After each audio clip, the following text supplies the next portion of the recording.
What is up, everybody? Welcome back to the channel, Ace's Place 22, where I'm Ace. This is my place 22, and we are going to talk about another Harry Potter movie. That's right, we're going into year 2 of the Harry Potter school year, if you will, where I am doing my review of all 7 or 8 Harry Potter movies, however many there are. I know they split up one of them, I think the 7th one, into 2 movies, so it's technically 8 altogether. And this is going to be a 2-month long movie review where I'm going to review each one of the Harry Potter movies, obviously starting with the first one. Here we are in year 2, which is the second, and so on and so forth, all the way up until Christmas. I figured, why not just make a big holiday celebration fun time thing, video, review, movie, toys. Let's do it. Like and subscribe. And here we go. Like I said, this is year 2 of Harry Potter and the gang going back to old Hogwarts. What the heck is the name of this one called? I forget it now. Harry Potter and the Chamber of Secrets. I did the review of Harry Potter and the Sorcerer's Stone, the very first one, last week. Here we are now, as I've said it like 3 times, talking about the second movie. It brings every single character that they introduced in the first movie. They bring all of them back. The aunt, the uncle, the cousin, Harry, Ron, Hermione, Hagrid, Dumbledore, McGonagall, even Warwick Davis's little professor character. I don't know, he's got the big white beard. But they're all back. Even the groundskeeper, Professor Snape, every single person. Malfoy. We've got the kid that plays Neville Longbottom. Bottom? Is it Bottom? I don't remember now. But everybody's back. All the kiddos and all the teachers. And this time around, I'm not going to go through the full thing. We're just going to hit the cliff notes of this movie, and then we're out of here. But this time around, we have the Chamber of Secrets, which is exactly as it sounds. A chamber within the school of Hogwarts that holds a deadly secret that nobody within Hogwarts has ever been able to find or uncover due to certain things that you have to be able to do. What else? Really, I didn't prepare very well for this review. I just watched the movie not that long ago, and here we are throwing it up.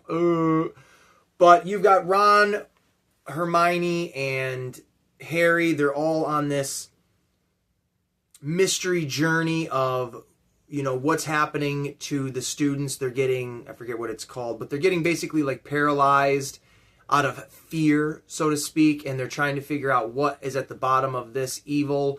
Hagrid gets pulled into it at one point. They think he's part of this whole problem, which he kind of is, which I really enjoy that, I gotta say. I like that all of the characters, whether it's, I don't remember his name, but the groundskeeper with the cat, even though they kind of fade out towards the later movies, I do like that they're in these, first handful of movies as reoccurring characters, because it just shows the lore of the school. It doesn't just show what's happening at the school in the time that you're watching it, but they give you a lot of backstory and a lot of history of these characters, and I personally like that a lot. And they do that a lot with this one. It takes place with, well, I'll just say it, Lord Voldemort basically trying to come back. If you saw the first movie, you know that he was living on the backside of another professor's head, trying to regain his strength through the Sorcerer's Stone to have his full body and come back and wreak havoc. That is the entire idea of what Voldemort's character is, just resurrecting himself to come back and kill everybody that he doesn't like. So you've got Voldemort, so to speak, pulling the strings, trying to, again, resurrect himself in a different manner than the Sorcerer's Stone. There's a book that Harry Potter and the gang come across that leads them to the mystery of the Chamber of Secrets. And an individual named Tom Riddle. I'm not going to spoil all of it, so if you've never seen these movies before, there's a little bit of meat on the bone for you to chew before, you actually get to the end of the movie. It's very fun. There are some very cheesy moments in it that I couldn't help but just be like, oh boy. There's one particular moment where individuals are flying out of a cave, and I'm just like, this is odd. This is very strange, and it looks very odd.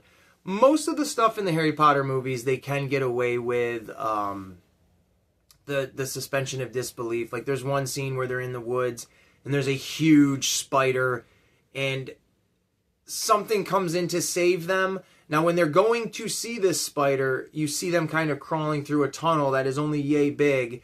So when the thing that comes to save them shows up, I'm like, how the hell did you get there? And then when they exit the area, they don't show you them exiting it either. So I'm like, all right, you just have to assume it makes sense. They mention Azkaban. I can't remember if they mentioned Azkaban in the first one, but they mention Azkaban, which is a prison in this universe, which will be a feature player. There we go. In the next handful of movies. What else is there really? I don't know. I don't really like to give the full detail and breakdown of scene by scene. Just give you guys my thoughts. You know what it is. If you're here already, you know what we're doing. But you've got a lot of drama in this one, and it does. I remember being a kid watching this one and thinking, this is a lot darker in ways, especially with the idea of the murdering and the killing of like potentially kids and stuff like that. It's very dark. They handle it pretty interestingly. There is a character named Moaning Myrtle, which is a ghost character. I don't necessarily know if in the books they wrote her to be straight up annoying or obnoxious, but absolutely in this movie, her voice.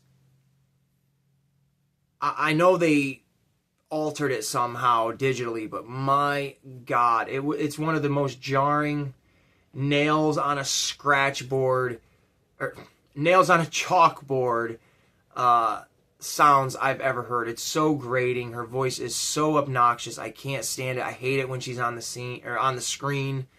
But they've got who comes back, because in the first one you've got Professor Quirrell, who was the teacher of the dark arts, and things happen to him to where he's gone. So you have to bring in a new professor for the dark arts, and they get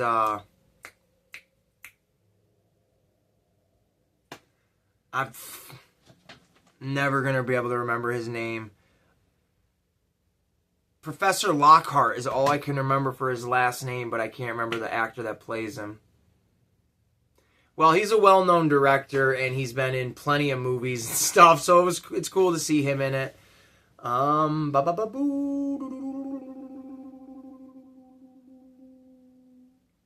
I'm going to say.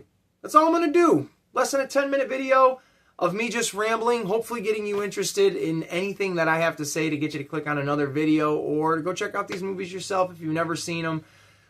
I'm going to continue to butcher these reviews in the next ongoing weeks. So if you enjoy that, you're in for a good time, because that's what I'm going to do.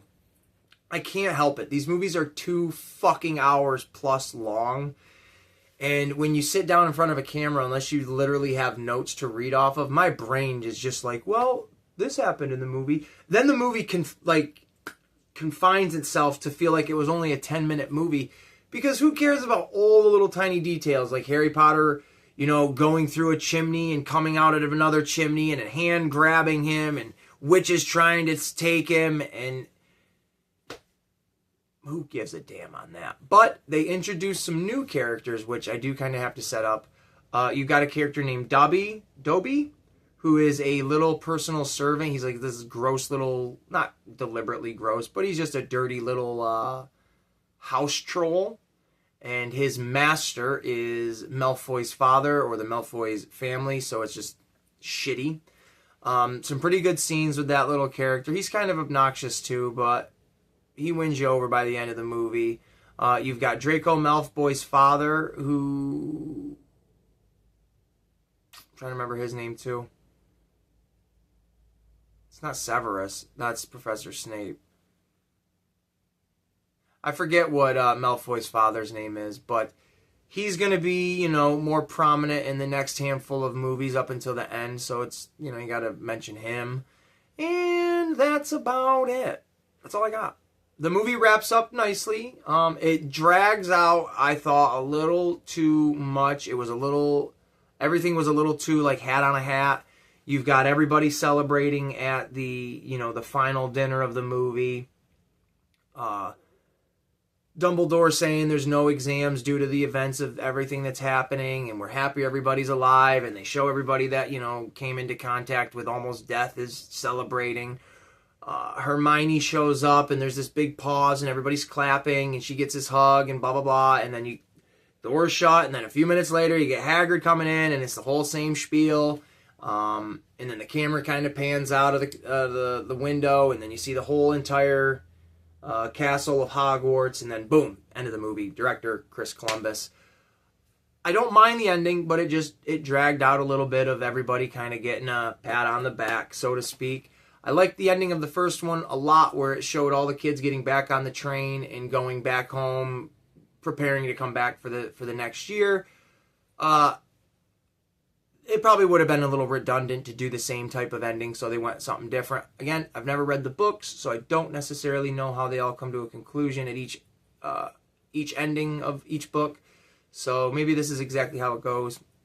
It's no problem to me. I enjoyed it. And one of my favorite things about the movie, and I'm saving it obviously for last, is the creature. The big monster. And if you've never seen this Harry Potter movie and you're interested, I'm not going to spoil what the monster is because it is part of the mystery, you know, throughout the film. But I personally liked it. I just thought it was cool.